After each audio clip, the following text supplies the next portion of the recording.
Hey, what's up guys, this is Sandeep Sky, and in this video I'm going to show you how to install Arch Linux and dual boot with Windows 10.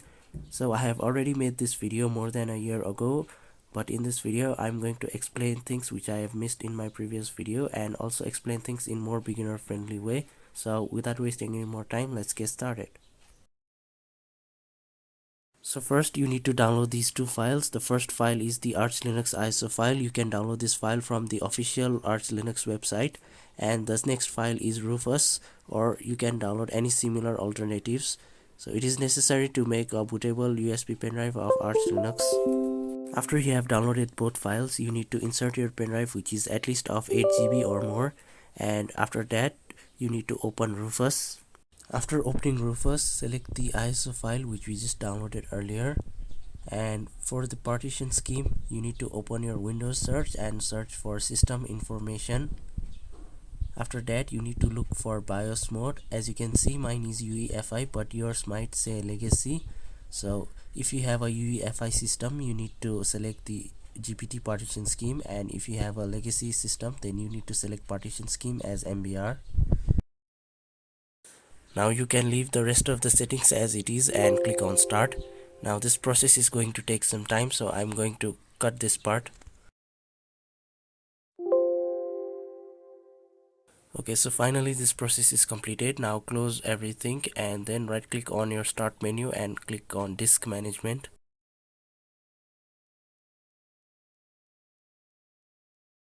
Once disk management is open, right click on the largest local disk and then select the shrink volume option. After that, you need to type your desired space you want to give it to Arch Linux. You need to give at least 40 GB to Arch Linux for better performance.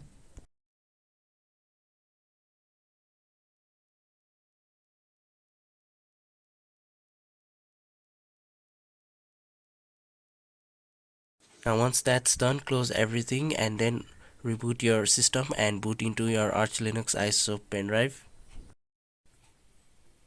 Now while your computer is showing your motherboard logo, press either F12 key or escape key depending on your laptop, and it will open up a boot device selection menu. Now you need to select your pen drive from the list. Also, you need to make sure that the secure boot option is disabled on your BIOS menu. If you don't know how to do that, you can find many guides online because it is different for every laptop.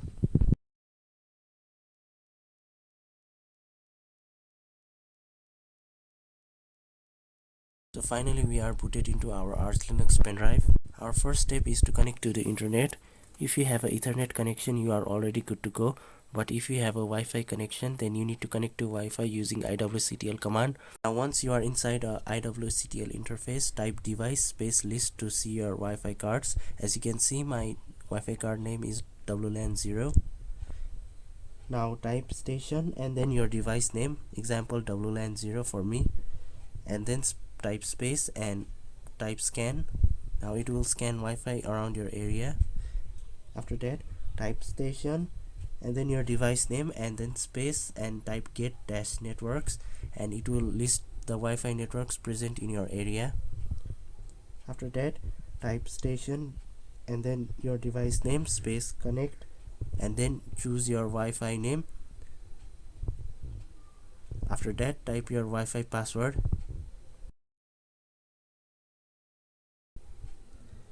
Now type station and then type your device name and then type show. Now it will show your Wi-Fi status. As you can see, I am connected to my Wi-Fi. After that, type quit to exit out of your IWCTL interface. So our next step is to make partitions for Arch Linux. So type lsblk to see your partition list and your disk number. As you can see, my disk name is NVMe 0N1, but yours might be SDA, so please take a note of that. Now type cf disk and then press space and type your disk name. Mine is /dev/NVMe0N1, but yours might be /dev/SDA, so type whichever shows up in your lsblk. Now go down and make sure that the free space is highlighted and click on left arrow to select the new option. Now you need to create a 300 MB partition for a EFI partition if you have a UEFI system, and if you have a legacy system then you don't need to do this step. Set the type of newly created partition as EFI system. Now go down to free space again and create a new partition, which is our swap partition. So you can create swap partition which is equal to your RAM size. In my case it is 8 GB, so I'm going to create 8 GB swap partition and select the type of this partition as Linux swap. Now select the free space again and create a new partition with the remaining free space and select this type as Linux file system. This is going to be our root partition. Once you are satisfied with your partitions, then you can write your changes by selecting the right option and typing yes. After that, you can exit out of your CF disk by selecting the quit option. Now if you type lsblk, you will see that there are 3 new partitions created. As you can see, you need to note down the partition numbers of these newly created partitions in order to format them. Now it's time to format these partitions. Now we are going to format EFI partition as FAT32. If you have a legacy system, you don't need to do this. So type mkfs.fat-f32/dev/ and then your partition number. Mine was NVMe0N1P4, but yours might be different, so type according to your number. Now we are going to format our root partition as ext4. So for this, type mkfs.ext4/dev/ and then your root partition number. Mine is /dev/nvme0n1p6, so yours might be different, so type according to your number. Now finally we are going to format our swap partition as swap. So for this, type mkswap/dev/ and then your swap partition number. Mine is /dev/nvme0n1p5, and after that type swap on and then your swap partition block number again. So our next step is to mount these partitions. So first of all, we are going to mount our root partition into /mnt. So for this, type mount /dev/ and then your root partition block number, and then type /mnt. This will mount the root partition into the mnt folder. Now we are going to mount our EFI partition. If you have a legacy system, you can skip this step. So for this, type mount --mkdir/dev/ your EFI partition number, and then type /mnt/boot.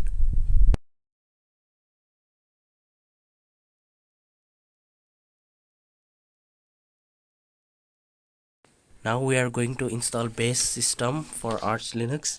So for this, you need to type pacstrap/mnt and then base, which is our base system, and then base-devel, which is our development utilities. After that, type Linux, which is our Linux kernel itself, and then linux-headers, which is our header files for Linux, and after that linux-firmware, which is our firmware. After that, you can type vim and nano if you want CLI text editors, and after that you can type your CPU ucode. After that, type network manager in order to connect to our internet. After that, type network-manager-applet if you want a system tray for connecting to internet. And after that, type wireless tools, which contains our basic utilities to configure internet. After that, type blues and blues-utils if you want Bluetooth capabilities in your system. And after that, type git if you want to download any packages from GitHub.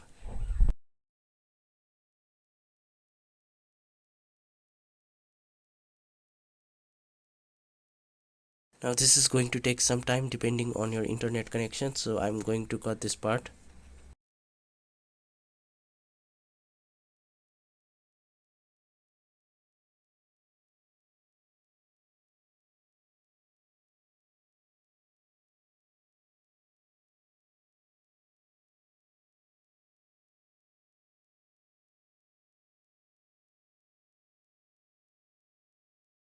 So now we are going to generate fstab in order to make the system know that which partition is which at the startup. So type gen fstab dash u slash mnt and then two greater than symbols and then slash mnt slash etc slash fstab.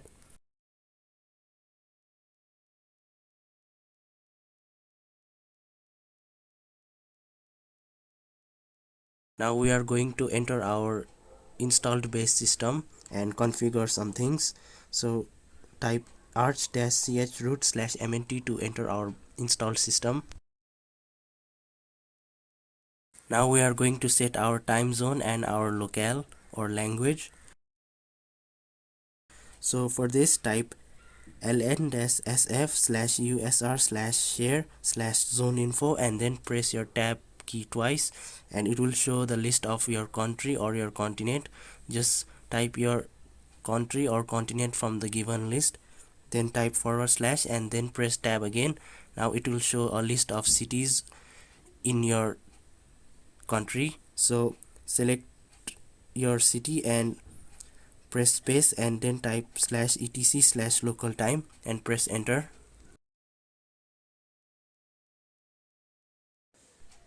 Now type hwclock --systohc to sync the time with your hardware clock.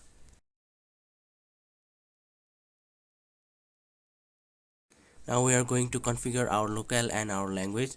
So for this, type nano space /etc slash locale.gen. Now you need to find this line shown in the screen and you need to uncomment this line by removing the hash symbol in front of it.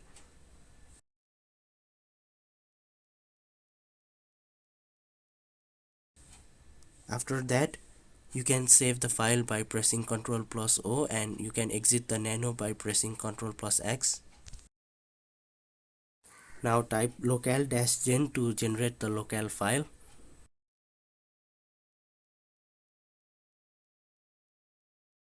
And after that, you need to type echo and then quotation mark and type lang is equals to en_ufs.utf-8 and then quotation mark and then two greater than symbols and /etc slash locale.conf.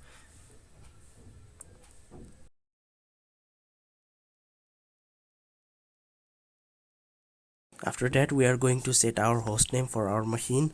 So type echo and then quotation mark and type your desired hostname. I'm going to type Arch Linux and then close the quotation mark and type a greater than symbol and type /etc slash hostname.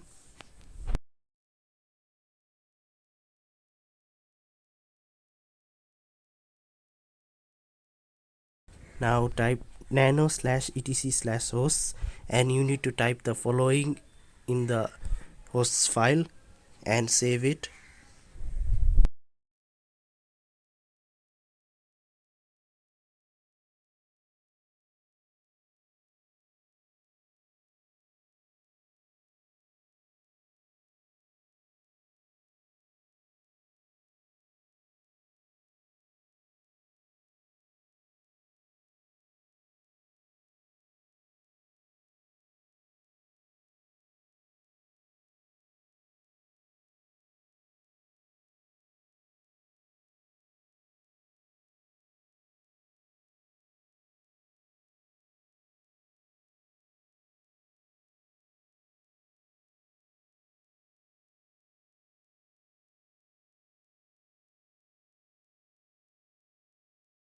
Now it's time to create our username and our password.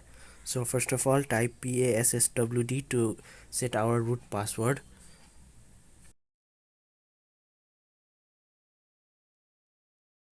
After that, type user add -m and then your username. After that, type passwd and your username.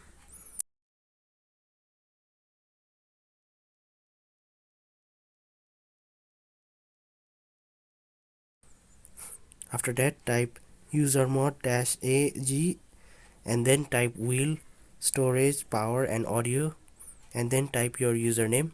So this will give your user necessary permissions for the system.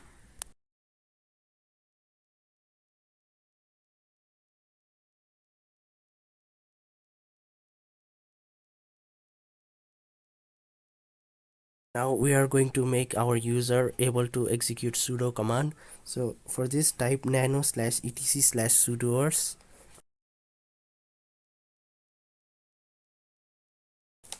After that, you need to find the line which says will all is equals to all, and you need to uncomment this line by removing the hash symbol in front of it.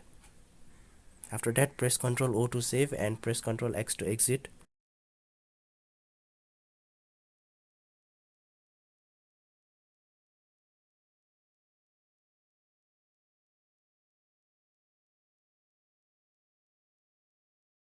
Now we are going to install our bootloader.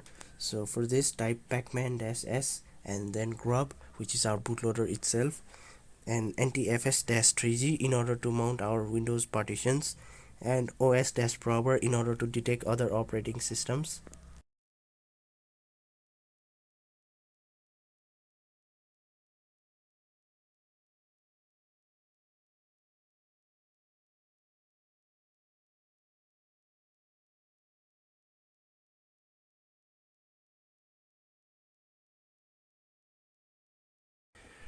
Now type lsblk to see your partition numbers as well as your main disk number. After that, type mkdir/mnt/windows. We are going to mount our Windows partition in that folder. After that, type mount/dev/ and then your EFI number if you are on a UEFI system, and if you are on a legacy system, then type your local disk C number, and after that press space and then type /mnt/windows. This will mount the partition in that folder.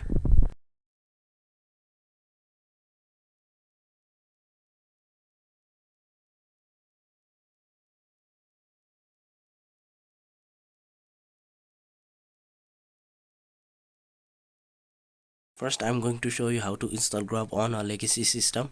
So in order to install on a legacy system, type grub-install -target is equals to i386-pc and then /dev/ your main disk number. As you can see, mine is nvme0n1, but yours might be /dev/sta. Remember, this is the main disk number, not the partition number.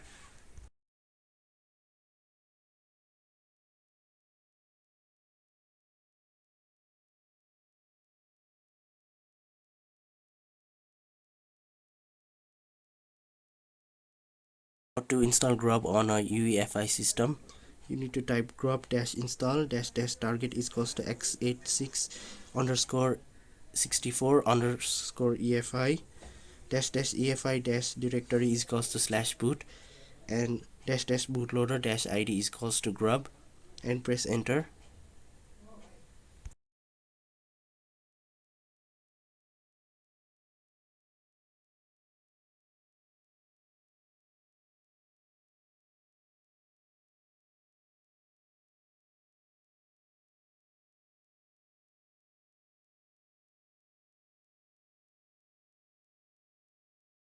Now if you get this error, then you need to install EFI boot mgr as well. So type pacman-s EFI boot mgr and rerun the command which we previously entered.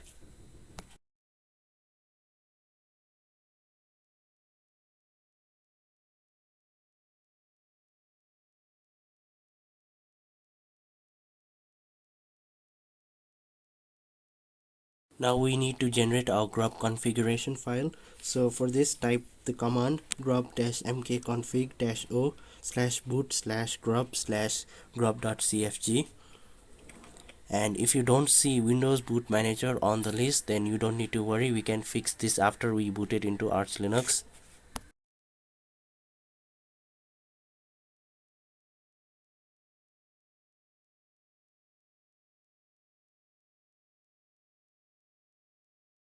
Now it's time to install our display and audio drivers. So for this, type pacman-s and type xorg, which is our video drivers, and pulse audio, which is our audio drivers. And if you have an additional graphic card like NVIDIA, then you need to type NVIDIA-utils and NVIDIA-settings. It will install the proprietary NVIDIA graphics card driver.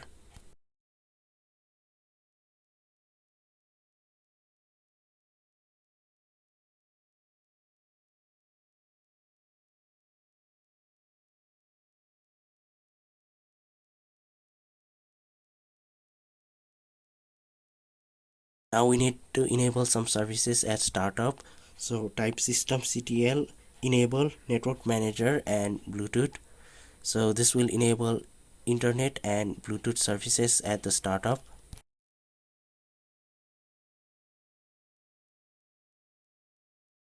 Now we are going to install our desktop environment for our system.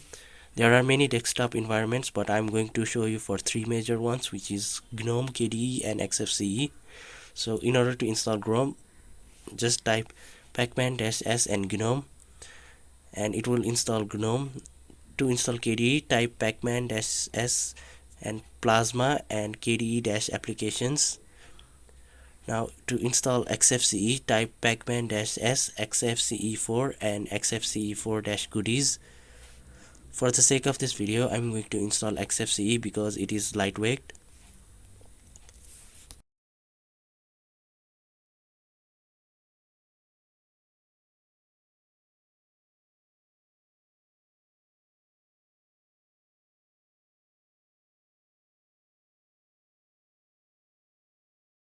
Now we need to enable display manager of the respective desktop environments. If you install GNOME, then you need to type systemctl enable GDM, and if you install KDE, then you need to type systemctl enable SDDM, and if you install XFCE, then you need to enable the lightdm by typing systemctl enable lightdm. And for some reason, if the lightdm does not get installed, then you need to type sudo pacman-s lightdm and greeter for it by typing lightdm-gtk-greeter, and you need to type systemctl enable lightdm in order to activate lightdm on startup.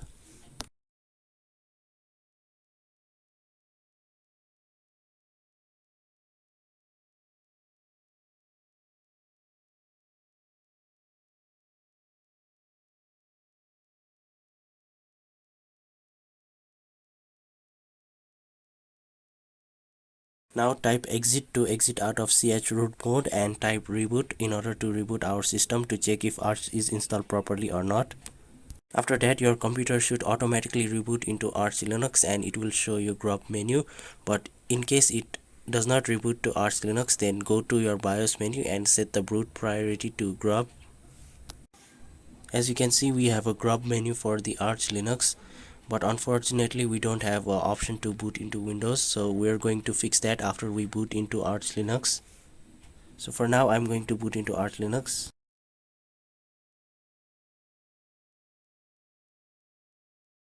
Now to make our windows appear on the grub menu, open your terminal and type sudo lsplk. It will list all the partitions as well as your disk number. Now type sudo mount /dev/ your Windows EFI partition if you are on a UEFI system, and if you are on a legacy system, then type your local disk C partition number, and after that type /mnt/windows. So this is the step which we just did earlier.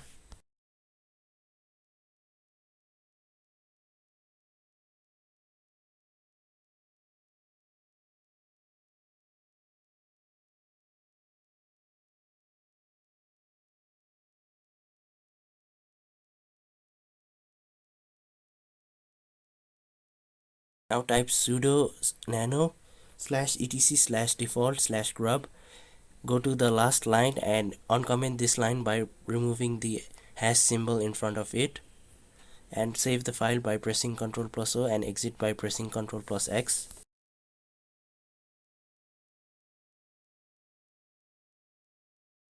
After that, generate the grub config file again by using this command grub-mkconfig-o/boot/grub/grub.cfg,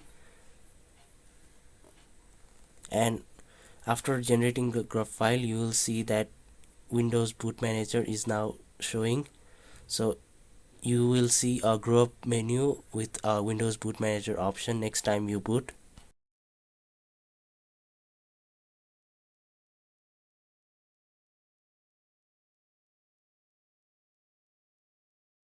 Now let's reboot our system to test if it is showing or not.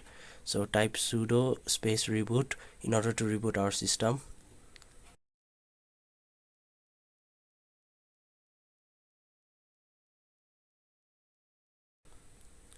Now as you can see in our grub menu, we have an option to boot into Windows. So let's boot into Windows. So as you can see, we are successfully booted into Windows. So that's it for the video, guys. Thank you for watching. I hope you found this video helpful, and if you did, please leave a like and also subscribe to my channel. Thank you.